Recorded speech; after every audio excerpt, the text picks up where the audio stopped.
right, so that was a great presentation by Dr. John. Dr. John does not need any more energy. He has so much energy. I wish he could sell me some. But this is, it's amazing what people have idea of what a spine surgeon or orthopedic surgeon looks like, and Dr. John and I don't look like what you expect. But that's the beauty of what we do. It's an amazing field. The things are changing now from like aggressive surgical management to non-surgical or minimally invasive procedures. So I'm very, I'll be honored to work with him in the future. Our next talk is going to be about my talk. My talk is about minimally invasive SI fusion surgery. So I'm a big surgical deformity spine fusion surgeon, and we, in the process of doing a lot of spine fusion, we saw a lot of patients with SI dysfunction. So I started looking at my interest in SI dysfunction and management, and that's where my PML SI fusion came into play. So I'm trending towards Dr. John right now to be less aggressive in terms of surgery and more minimally invasive to almost non-invasive procedures. So I think that's the trend. That's the way the future is going, and it's talking to Dr. John has made my 17-hour trip worth every hour. All right, so I'm going to talk today about the PML SI fusion surgery, and you can ask me questions afterwards.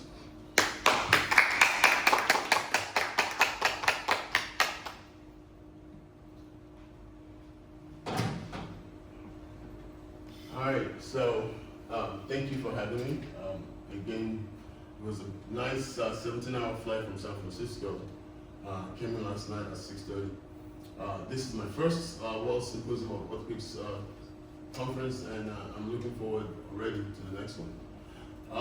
So my topic is called New FDA Single Incision Posterior Medial to Ventrolateral SI Fusion Technique. It is a fusion procedure, but it's a minimally invasive fusion procedure, and it's not linked to the lumbar spine. So why do we care about SI joint? The SI joint is the primary load transfer joint between the spine and the pelvis. About a third of persistent pain after lumbar fusion is from SI joint pain. I found that out when I moved to where I work now. I've been there for 15 years. A lot of patients that had back fusion were getting spinal cord stimulators instead of addressing the problem. Now, spinal cord stimulators are still okay to do for persistent pain after back surgery.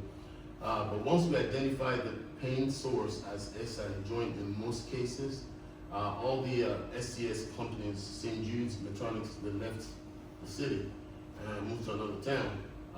So that just tells you that once you can identify the source of failed back surgery syndrome, and if you're committed to it, you can do a lot of good to the community. This paper from Ivanov, Journal of Spine, talks about increasing SI joint stress after lumbar fusion, and it grades it, quantifies it as about 52% after one level fusion, L5S1, and then if you do more than that, you get 150% increase in angular stress across the SI joint. A third of low back pain is SI related. So if you are a spine surgeon, even if you don't want to fix an SI, you still need to know how to manage an SI joint conservatively. 30% of approximately patients that have Bartoletta syndrome have SI pain. I was in a clinic recently in Oklahoma and Texas, and the pain doctors are excellent doctors, and no, they didn't really understand what Bartoletta syndrome was. Not because they are more than capable of addressing it, it's just that they never looked for it. Yes. as a spine surgeon, we're trained to look for the abnormal radiographs. Sometimes even the radiologists, they are so used to reading stuff as normal that even if you have a pseudoagnosis of the transverse iliac of L5 unilateral, they just read this as no abnormal finding seen. So as a spine surgeon, it's always best to look at your own x-rays. Otherwise you can miss stuff. Primary SI dysfunction, my authority here is I've done probably close to 2,000 SI fusions in the past 15 years. So the people I see are classically females. Females that have had multiple kids, multiple children, multiple pregnancies, high BMI. So patients that have high BMI have a different form of mechanical stress around the SI. It's not inflammatory, it's more mechanical. They are overweight and they're putting a lot of stress, vertical force stress on that SI joint. Of course, we know if you've had lumbar fusion in the past, it definitely increases your stress across that joint. You need to get a CT-guided SI joint injection in America. You have to get at least 1 or 2 of those injections, and you have to have at least 75% positive response to approve a surgical procedure, and you have to have a positive provocative test. At least 3 or 4 tests must be positive. So the picture you have here is a PML technique. So this technique that you're looking at was done because this patient had a previous lumbar fusion L4-S1 and kept having pain around the SI joint. Now normally I train doing a lateral to medial approach, but then after doing 12 to 1500 of those, I figured there had to be a way to do a medial to lateral if you can go lateral to medial. And also, if you think about it, everything in the spine is approached in the midline. So why not SI? Why are we coming in from the lateral? Why are we coming in from oblique? This technique is 1 incision, 1 centimeter, takes 20 minutes or less, and you can drop these 3 screws over guide wires. So again, this is the gold standard surgical, minimal invasive, using the triangles. This triangle paper was a landmark paper, RCT study by Dr. Pauly, showing that MIS SI fusion works. The problem with this approach is you can hit the superior gluteal artery. There's an artery that branches off the internal iliac that if you come in from lateral to medial, you can hit a branch of that artery and you will bleed. And when it bleeds, you have to stop and pack it for a little bit, and then you can continue to pack it if it's still bleeding. I've never had to stop surgery completely, but I've had to pause to control the bleeding. You also want to understand that this foramen must not be breached. The eyebrow of the S1, S2 foramen, if you hit that eyebrow in by mistake, that bony brow is going to sit on that nerve, and you can't get to it. So it's going to be really painful for the patient. So the foramen are very important. And then you have to understand if this was an obese patient, in America we have obese patients, which is normal. BMI over 30, 35 is absolutely normal. And if you do this surgery on both sides, you have to make 2 incisions, 1 on the left, 1 on the right.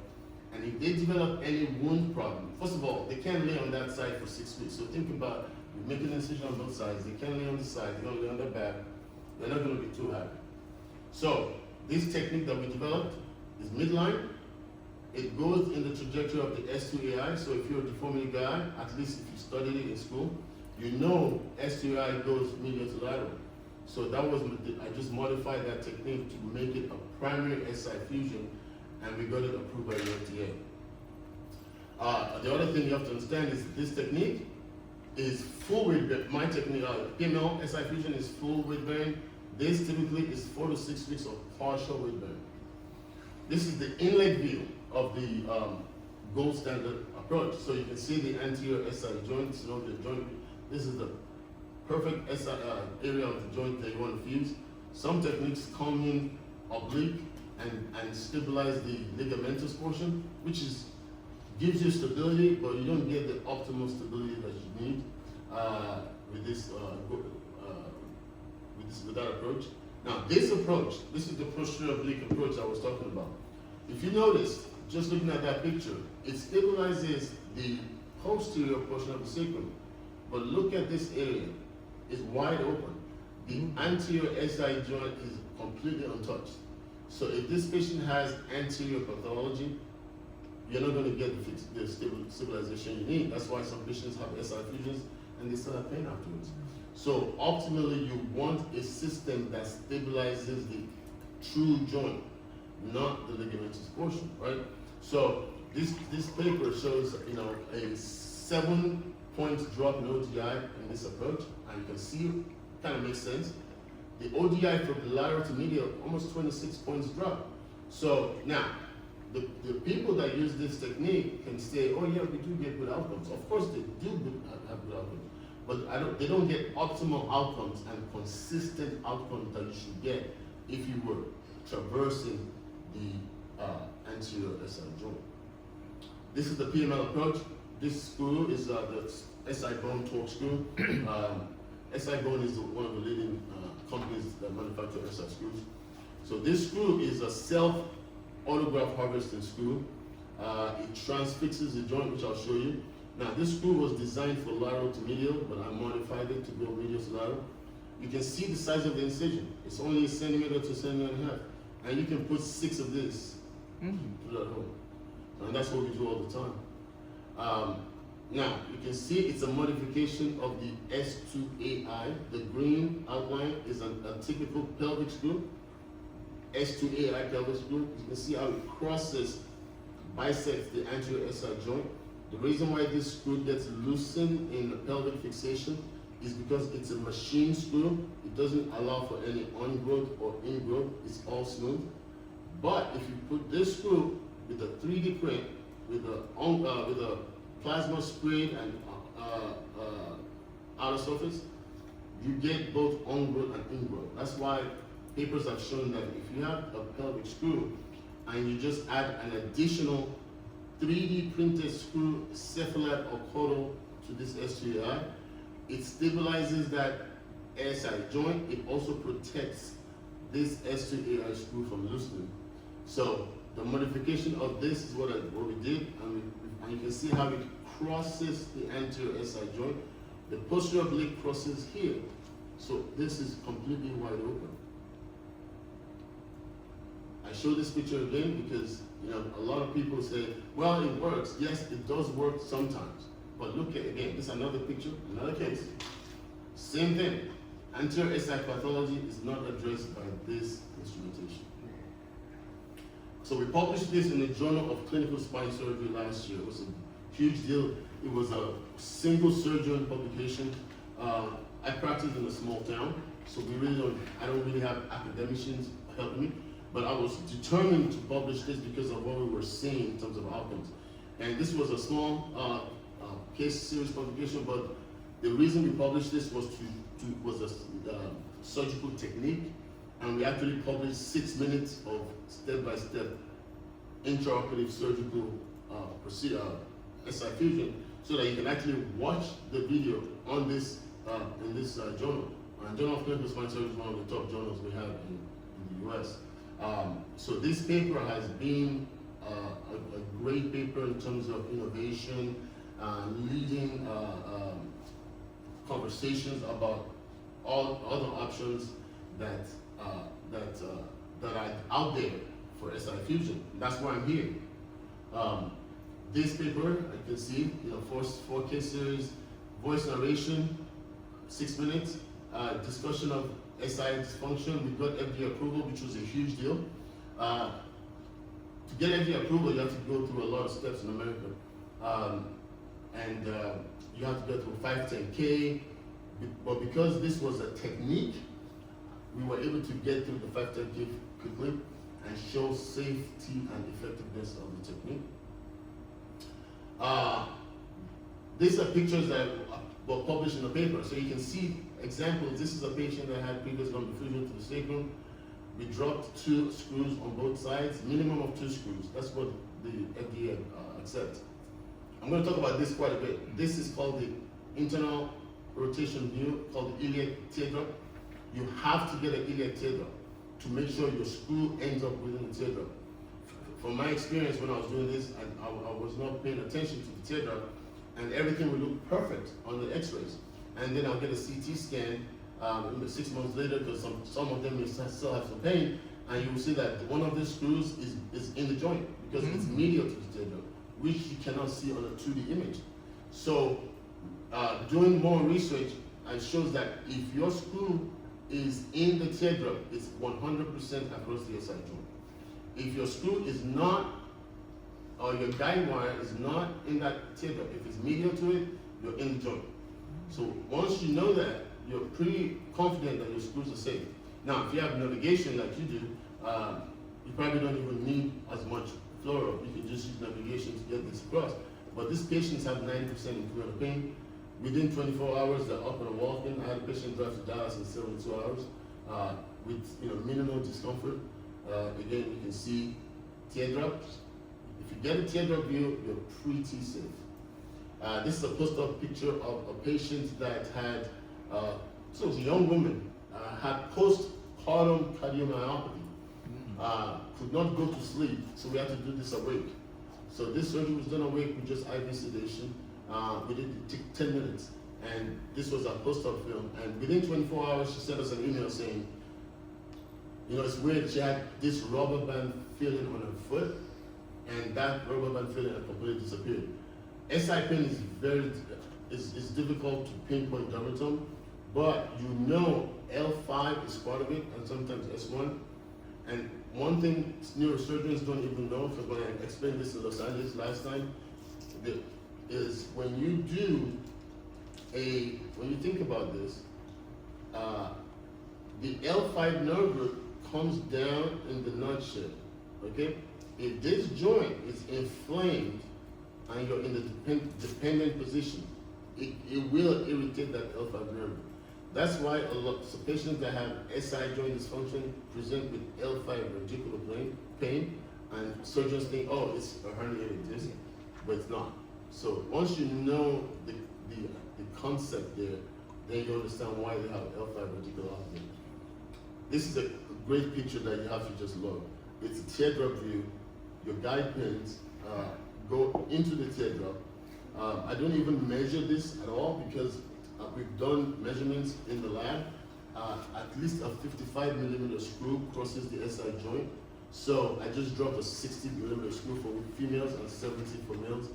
So it just cuts down the workflow. You get this on the AP view. You also want to get this on the inlet view so that it helps you see where you're going in terms of trajectory. I made this cheat sheet for surgeons. And it's really, you dock your guide pin with Janshiri between both S2 foramen. So S1, S2, you dock it right there.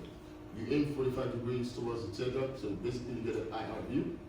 Once you drop that guide wire, it's a 3.2 millimeter guide wire. We made a parallel guide, it's 12 millimeter guide wire. 12 millimeter parallel guide.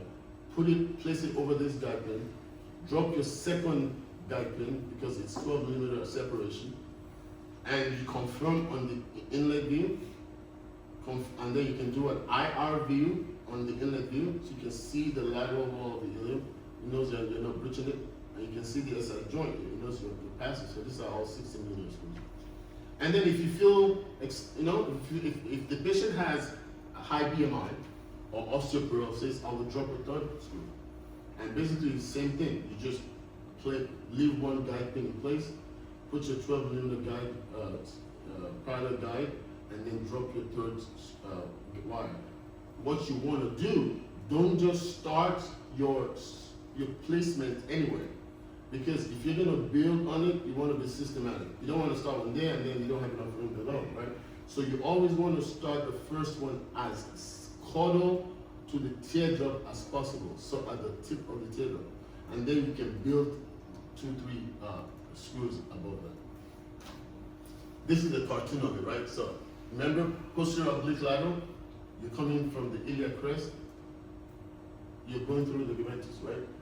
I've seen articles or case reports of cluneal nerve injury from this approach, and that's where the PNS comes now. You can put an implant, for post-surgical cluneal neuroma, and then they get relief.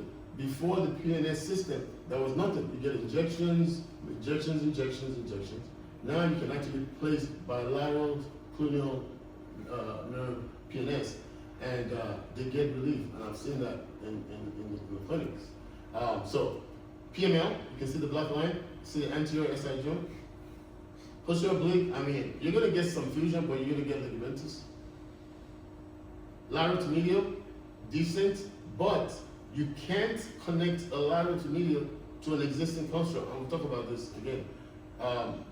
This is the only technique where, let's say in 2 years, you see a patient back, and you want to convert one of these to a pelvic screw. You already have a pelvic screw, so you just take it out, or you just put a rod-to-rod connector, and then you run that up. So that is a simple way of converting your PML screw to an actual deformity screw. And remember, it's already fused, so that foundation cannot get any stronger than the pelvic screw. That's my finger, that's the size of the incision after surgery. It's 1 to 1.5 centimeters after you put 6 screws through that. And these patients are always shocked as to how did you put all those screws through the hole. There's minimal soft tissue irritation, no infection. It's away from the gluteal cleft because it's right there and it's standard everywhere. Even if you're 500 pounds, when you're prone, your gravity pulls everything apart. And I do agree with Dr. Jones that a lot of this can be done just IV sedation. And if you're very good, probably with just MAC and local. And I think that's the trend that we're looking at now. We developed a couple of case reports that we wrote up, and BMI was a huge factor because a lot of patients that we fix that have a high BMI, their pain relief is fast. Within 2 weeks, 50% pain is gone because it's mechanical instability from the weight. Yes. So there's no inflammation, maybe it's subtle inflammation. But once you stabilize that joint, they're amazed because number 2, nobody else wants to touch it. So they feel like you took a chance on them, and they're one of the most grateful patients.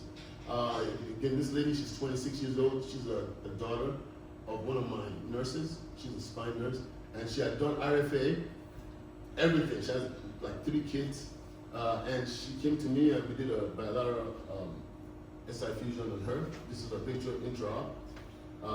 Again, 20-minute surgery, 3 screws because she's overweight, and she within 3 months she went to Mardi Gras in New Orleans, and she was doing so well.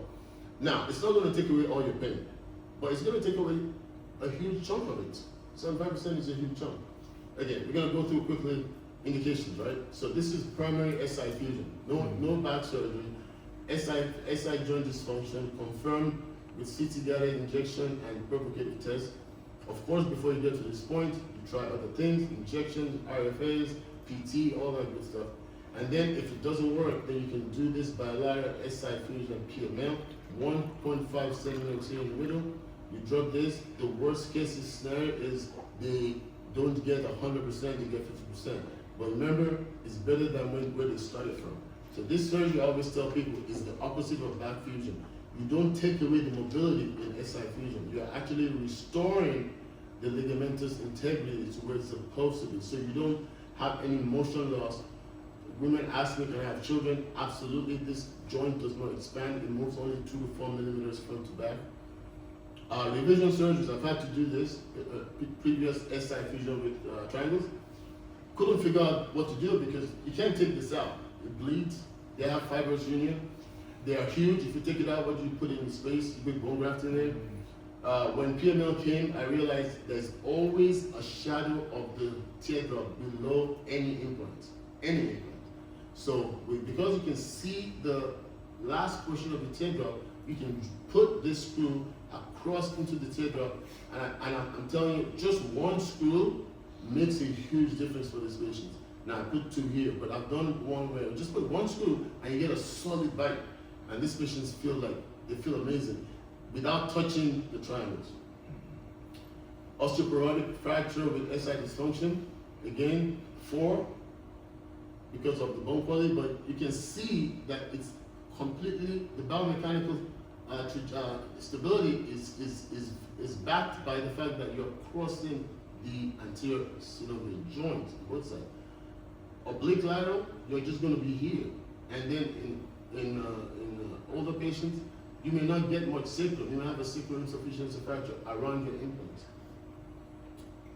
Existing lumbar fusion with SI dysfunction, again, bilateral SI PML, drop 1.5 millimeter incision, 2 screws on each side. They get 75-90% relief within 8 to 12 weeks. This one was complicated in the sense that this patient had previous extensive lumbar fusion with S2 AI screws. The beauty of this is because you already have an S2 or S1 AI, you just want to parallel that screw with your PML screw, and then you should get solid bite. This was when I first started doing it, so I kind of was trying to figure out the best way to put the PML screw. Now you know, just aim towards the teardrop.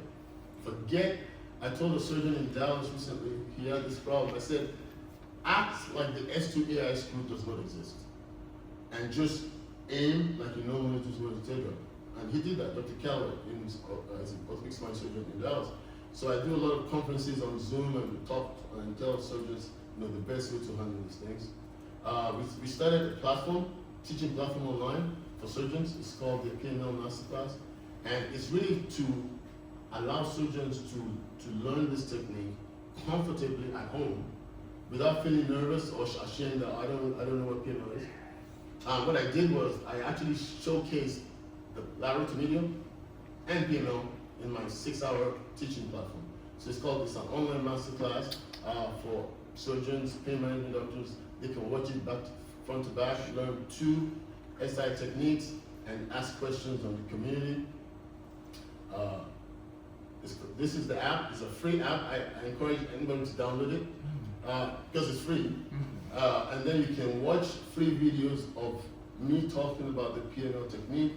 You get access to the community, and then you get access to many options, step-by-step guide that you really don't know about. This is just a good way to learn about an additional technique as we try to move towards minimally invasive spine and avoid open aggressive spine surgery. The name of the course, we also have a mission statement. It's called OTPM Masterclass. This is a QR code.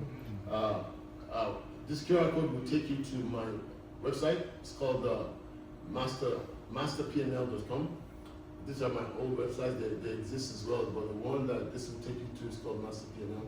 MasterPML is a great website for just Q&As, and also has the history of how we got here, all my publications. The other website also exists. There's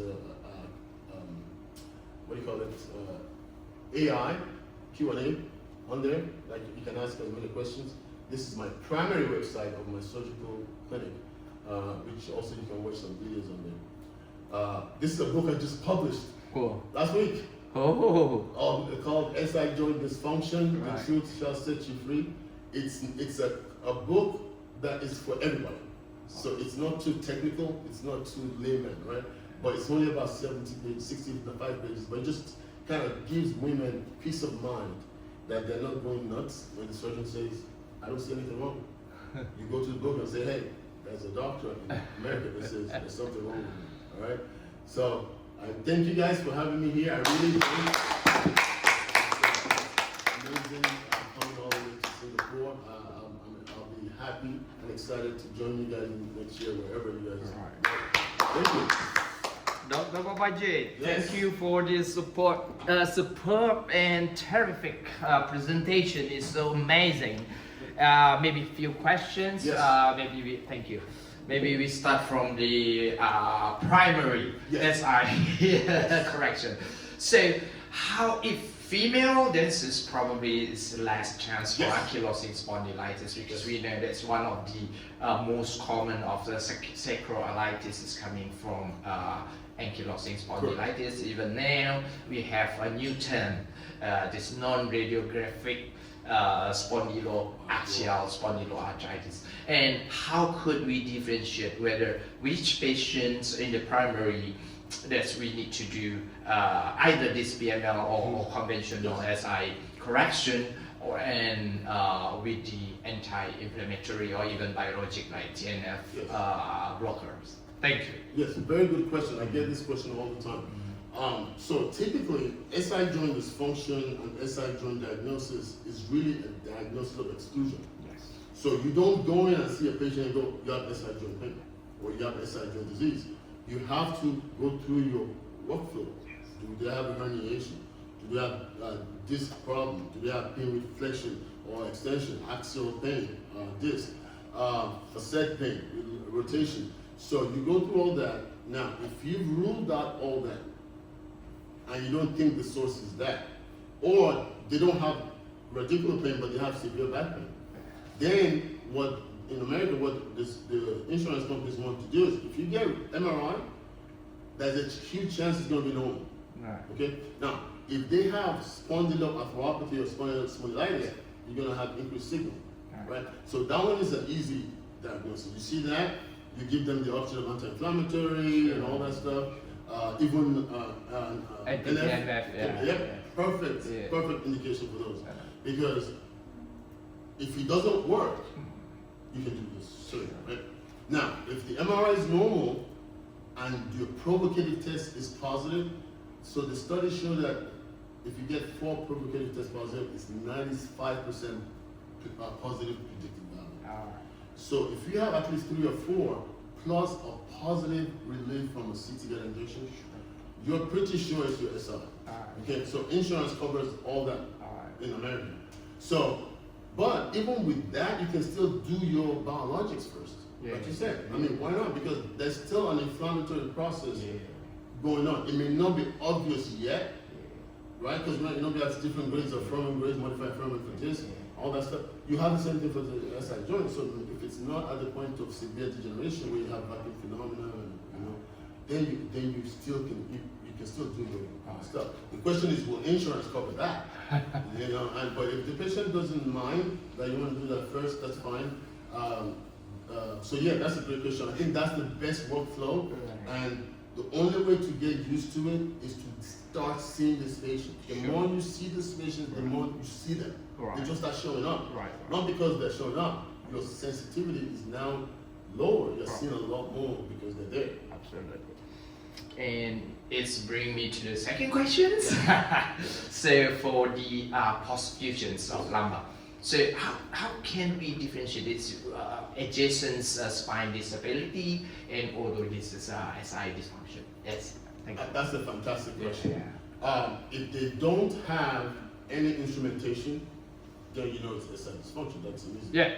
But if they have instrumentation to the sacrum, then you've locked the lumbar to the sacrum, and you're going to treat this as an adjacent level degeneration. Because the SI joint only moves 2 to 4 millimeters. Yes. When you lock L5 to S1 or L3 to S1, the SI will move more. Because it has to do something. It has to compensate for the fusion from lumbar to sacrum. If you're female and you already have children, then you've doubled or multiplied whatever the algorithm is, right? So that's why when you see a woman curled up in your clinic and she just had an A-lift, she just had an A-lift, beautiful A-lift, front back, 360, miserable, crying with her husband. And I could tell it was SI just from the way she was acting. You know, touched her 14th finger, she jumped. Her husband is a VP of a bank. And I told him, I said she needs a PML. And we did a PML, and I think we did injections first to confirm. And within 6 weeks, her name is Stephanie, she's so happy. And it only, the incision, you can barely see it. The problem is if you're not open, you're very open to innovation, right? Just because you're learning PML doesn't mean you're ever going to do it. But you know when a patient needs something like this, you go, well, I think you need a PML surgery. I don't do them, but I know who you can. I can do them. But in the meantime, let's burn those nerves, or let's do biologics, right? But to discount SI completely, it's almost like when Netflix and Blockbuster, I don't know if you're old enough, guys, when Blockbuster was the music streaming video, whatever, you borrow CDs, they completely ignored streaming Yes.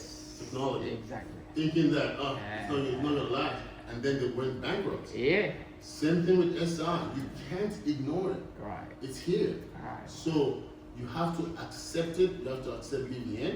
You have to accept intradiscal technology. Right. As a spine surgeon, you have to lower your threshold or increase your threshold of surgery. Sure.